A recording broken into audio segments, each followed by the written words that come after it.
ఇప్పుడు ఈ జనరేషన్ వస్తున్న పిల్లలకి ఎవరు చాలా మంది ఇండస్ట్రీ అంటే భయపడుతున్న వాళ్ళు స్టిల్ ఇంకా ఏమైనా ఇబ్బందులు పెడితే వెనక ఎవరు చెప్పుకోవడానికి ఉండరు అని ఇబ్బంది పడుతున్న వాళ్ళు చాలా మంది ఉన్నారు. అండ్ సోషల్ మీడియా నుంచి వస్తున్నారు కానీ చాలా రేర్ వచ్చిన వాళ్ళు హైలైట్ అవుతున్నా కూడా. సో వాళ్ళకి మీ నుంచి ఇచ్చే సజెషన్ ఏంటి? నా నుంచి ఇచ్చే సజెషన్, సిన్సియర్గా ఉండి నేను ఎలాంటి పక్కదోవలు పడకుండా సినిమాలు చేసుకోవాలంటే ఉన్నారు డైరెక్టర్స్. అలా ఓన్లీ టాలెంట్ని మాత్రం చూసే డైరెక్టర్స్ చిన్న నుంచి పెద్ద వరకు ఉన్నారండి. నేను చేస్తున్నాను, ట్రస్ట్ మీ, ఉన్నారు. అందరూ ఇలాగే ఉంటారనేది అపోహ. అందరూ అడుగుతారు, అందరూ చేస్తారనేది తప్పు.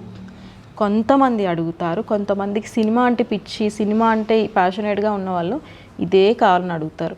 ఎవరైతే మీకు ఈ రూమర్ స్ప్రెడ్ చేస్తున్నారో అది రాంగ్. ఎక్కడైనా ఉంది. సో హాఫ్ వీలుంటారు, హాఫ్ వీలుంటారు. మీరు సినిమా అంటేనే ఇది అనుకోవద్దు. నేనున్నాను. అండ్ నా పర్సనల్ ఫీలింగ్ ఏంటంటే ఎవరు మిమ్మల్ని ఫోర్స్ చేయరు. ఫోర్స్ చేసిన వాళ్ళు ఉన్నారనుకోండి, ఇగ్నోర్ చేయండి, ఏం కాదు.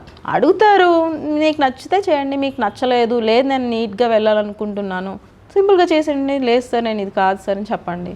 ఉన్నారు. అస్సలు అలాంటి వద్దు. నేను ఇచ్చే సజెషన్ ఏంటంటే, ఇప్పుడు మన ప్రపంచంలోనే మంచి చెడు ఉన్నప్పుడు ఇలా ఉండకుండా ఉంటాయా? ఎక్కడ లేవు? సాఫ్ట్వేర్ కంపెనీస్లో లేవా? ఎక్కడైనా ఉన్నాయి.